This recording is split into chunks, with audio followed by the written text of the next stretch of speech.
जरा सोचिए, क्या हो अगर कोई इंसान छोटा होना शुरू हो जाए और छोटा होता ही चला जाए, इतना छोटा कि वो एटम्स की दुनिया में पहुंच जाए। सुनने में ये किसी साइंस फिक्शन फिल्म जैसा लगता है ना?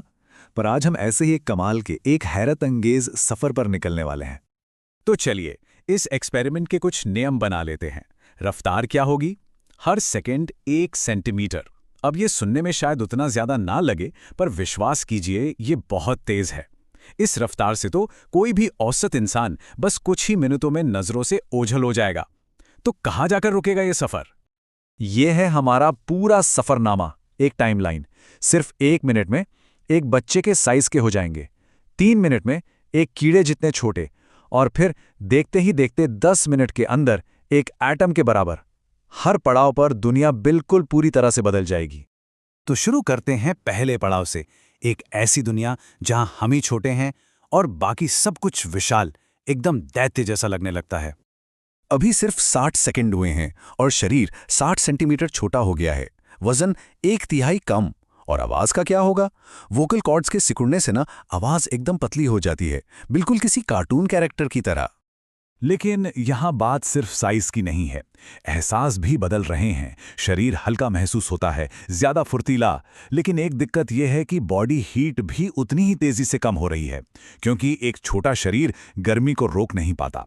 कान इतने सेंसिटिव हो गए हैं कि ऐसी फ्रीक्वेंसी भी सुनाई दे रही हैं जो पहले कभी नहीं सुनी। और आसपास घर का सारा फर्नीचर अब बड़ी बड़ी इमारतों जैसा लग रहा है। ठीक है, अब 2.5 मिनट हो गए हैं और कद सिर्फ 30 सेंटीमीटर। और इस नई दुनिया में नए शिकारी भी हैं। जो घर की पालतू बिल्ली थी ना, अब वो एक खूंखार बाघ से कम नहीं लगेगी। चलिए, अब हम एक ऐसी दुनिया में कदम रख रहे हैं जो है तो हमारे आसपास ही, पर हमें कभी दिखती नहीं।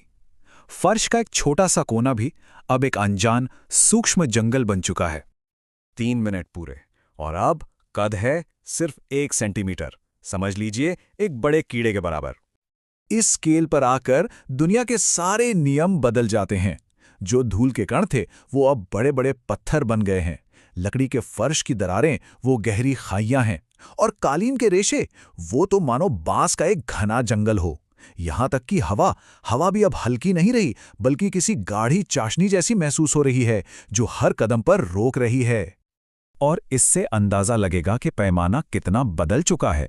जब कद सिर्फ 1 मिलीमीटर रह जाता है ना, तो एक मामूली सी चींटी भी हमसे 5 गुना ऊंची, एकदम किसी विशाल जानवर की तरह दिखती है।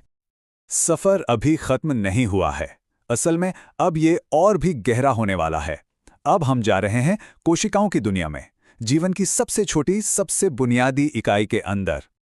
यहां 100 माइक्रोमीटर के पैमाने पर हमारी मुलाकात होती है इस कमाल के जीव से, टार्डिग्रेड। इसे वाटर बेयर भी कहते हैं, और ये इस ग्रह के सबसे जिद्दी जीवों में से एक हैं। ये तो अंतरिक्ष के वैक्यूम में भी जिंदा रह जाते हैं, सोच सकते हैं। लेकिन एक प्रॉब्लम है, इस दुनिया को हम ठीक से देख ही नहीं पाएंगे। क्यों? क्योंकि अब हमारा शरीर खुद प्रकाश की वेवलेंथ जितना छोटा हो गया है। तो इसका नतीजा क्या होगा? सब कुछ धुंधला, बेरंग, बिल्कुल एक पुरानी, फीकी पड़ चुकी तस्वीर जैसा। और इसी धुंधली सी दुनिया में हमारे इस सफर में एक अचानक नाटकीय मोड़ आता है।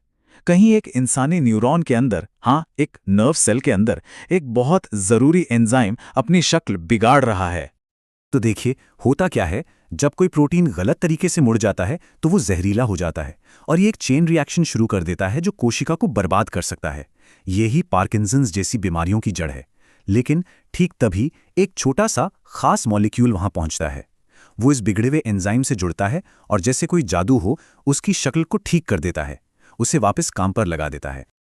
और सुनिए, ये कोई काल्पनिक कहानी नहीं है, ये असली विज्ञान है। इस पर गेन थेराप्यूटिक्स नाम की एक कंपनी काम कर रही है।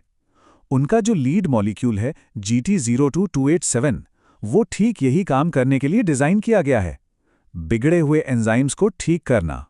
और ये सब मुमकिन हो रहा है उनके मैगलेन AI प्लेटफॉर्म की वजह से। एक ऐसी तकनीक जो पार्किंसंस जैसी बीमारियों को रोकने या धीमा करने की एक नई उम्मीद दे रही है। तो अब ये सफर अपने आखिरी और शायद सबसे अजीब पड़ाव पर आ गया है। हम दाखिल हो रहे हैं क्वांटम दुनिया में, एक ऐसी जगह जहां हमारे जाने पहचाने भौतिकी के सारे नियम टूट जाते हैं। 9 मिनट। अब कद है सिर्फ 1 नैनोमीटर, मतलब 1 मीटर का 1 अरबवां हिस्सा। जरा सोचिए, अब हम बड़े बड़े एटम्स के साइज के हैं। इस दुनिया में देखना सुनना सब बंद। रोशनी की किरणें हमसे हजारों गुना बड़ी हैं, वो तो हमसे टकराएंगी भी नहीं। और छूने का एहसास, वो भी अब वैसा नहीं है। ये बस इलेक्ट्रॉनों की इलेक्ट्रोमैग्नेटिक फोर्स का एक अजीब सा धुंधला सा प्रतिरोध है, मानो किसी अनदेखे शक्ति के मैदान से गुजर रहे हों। तो इस पूरे सफर में हमने क्या देखा कि हकीकत के नियम पैमाने के साथ बदलते हैं। बड़ी चीजों पर काम करती है क्लासिकल फिजिक्स, फिर थोड़ा छोटा होने पर हवा का दबाव जैसी चीजें हावी हो जाती हैं, और अब इस परमाणु के पैमाने पर सिर्फ और सिर्फ क्वांटम मैकेनिक्स का राज है। सिकुड़ने का ये सफर अब अपने अंत पर है, और यहां आकर होने का मतलब ही बदल जाता है। सोचिए, जब एक इंसान एक एटम के आकार का है तो मैं या एक अलग व्यक्ति होने का कोई मतलब ही नहीं बचता। अब कोई देखने वाला नहीं है, बल्कि वो इंसान खुद उस बुनावट का हिस्सा बन गया है जिससे ये पूरा ब्रह्मांड बना है। दूसरे शब्दों में कहें तो इंसान खुद एक बिल्डिंग ब्लॉक बन गया। वो एटम जो एक मॉलिक्यूल बनाता है, और वो मॉलिक्यूल जो कुछ और बड़ा बनाता है। ये कमाल का चक्र है ना? तो ये पूरा सफर हमें एक बहुत बड़े सवाल पर लाकर छोड़ देता है। अगर हमारे सबसे छोटे हिस्से और इस ब्रह्मांड के सबसे छोटे हिस्सों में कोई फर्क नहीं है, तो फिर एक व्यक्ति होने का, एक अलग इंसान होने का असली मतलब क्या है?